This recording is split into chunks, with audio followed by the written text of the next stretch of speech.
today we're really going to focus on the in-community of property regime, which is the default marital regime, which means if you don't sign an antenuptial contract before you get married, you are deemed to be married in community of property. Let's have a look at what this default system actually means for the financial relationship. Yes. So for the most part, all your assets and liabilities are joint into one estate, and both partners are therefore 50-50 shareholders in this joint estate. So everything that you've accumulated before your marriage and during your marriage forms part of one communal estate.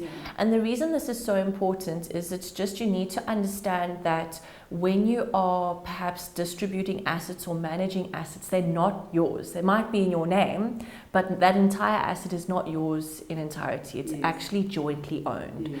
So you need to be cognizant of this, you know, when drawing up your will, or even something like your tax returns. When you are earning income off of assets from the communal estate, that income also gets split. You know, so while your business income remains your own, the income within those properties actually gets split out. And then, of course, the big one is debt. You are jointly liable for the debt that's incurred by both parties. Both before and during. Yes. Absolutely, So this comes with a big responsibility, you know, when married in community of property. What does it mean for a credit score?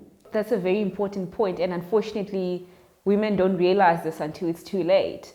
But as you correctly say, your debt becomes joined together, which means you have a shared credit score. So, for example, you might rock up one day and you want to buy something for yourself and realize, you know, that your credit score has gone down, or, you know, it's been affected by that of your spouse. So that actually happens a lot where, you know, if one spouse, like you said, rakes up a lot of debt, that has the potential of affecting your credit score. In a nutshell, in this type of marriage, you own everything, including the debt, equally. And let's talk about when a marriage can only come to an end in two ways. The one way is through divorce, and the other way is where one of the spouses dies.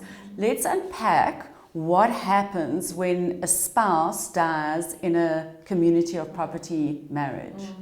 And I think a lot of women are very scared because you hear these things of you married in community of property, you're going to have no access to funds, everything's going to be frozen.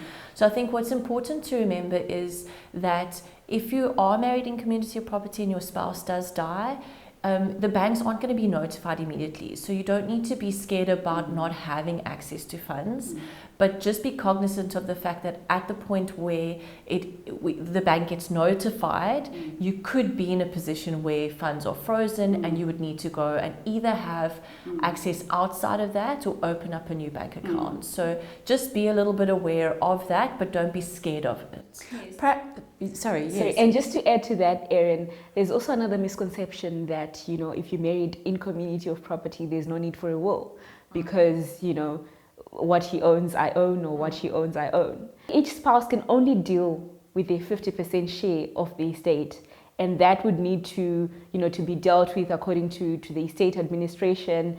And often there's no problem if you bequeath your assets to each other. However, a problem comes when there are third parties involved, you know, when one of the spouses or when the one that dies bequeaths his share to a family member or children from previous marriages, then that becomes a problem. So you take a situation of a couple married in community of property, you know, when the first spouse dies, the entire joint estate gets wound up, and then the surviving spouse has a 50% claim for her share of the joint estate. But as Sherry was saying, what happens if the spouse has bequeathed his 50% share to, let's say, a daughter from a previous marriage? When he dies, the surviving spouse has to, from that joint estate, the daughter needs to be paid.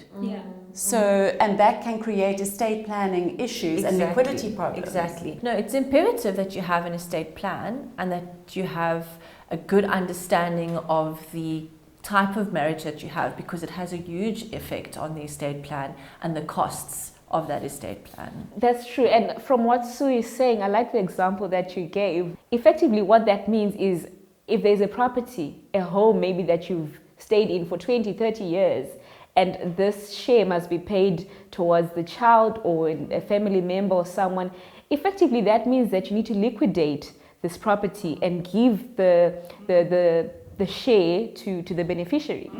And that can leave you in a very different lifestyle, in a very different state to, even though you were married in community of property. Or particularly if you die without a will.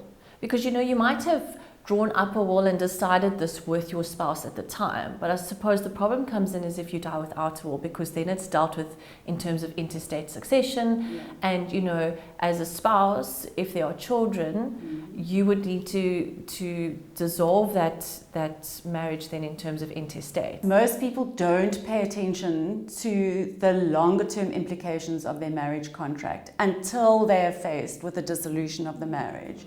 And I think as planners, we'd like to see more people, specifically women, pay attention to what their marriage contract means for their financial future. Absolutely, because a good understanding means that you can make informed decisions. So the other topic we haven't spoken about is divorce. How your assets are divided upon your divorce. So, it's kind of clear cut in terms of the assets you've accumulated, but what about retirement funds?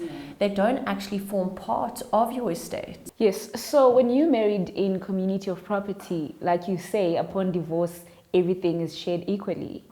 But and we keep referring to this, where one spouse has been financially irresponsible, that can diminish the value of the estate, and that can leave you with, it seems very unfair, but it can actually leave you in a worse off position than perhaps when you entered the marriage. So it's really important to, like Sue was saying earlier, to keep track of how you are spending and, as a unit, as a couple, where the money is going. Because retirement funds, I suppose, ultimately the issue isn't on death, because on death, the trustees would pay it over to the spouse who'd be seen as a financial dependent, but on divorce, you don't have automatic rights to those funds. While in community of property, it is taken into account and it is divided 50-50. So let's use an example. You married in community of property. One spouse has contributed her whole life towards her employer pension fund. The other spouse hasn't done anything, hasn't put any savings away. The marriage comes to an end through divorce. The spouse who is not a member of the retirement fund effectively has entitlement to 50% of the retirement benefits. Exactly. And that's what we're dealing with in a community of property marriage. Yes. I think this just highlights the importance of transparency, particularly in any way that you're married, but in community of property, you need to understand where the money is going. You need to understand how you're spending. You need to make decisions together.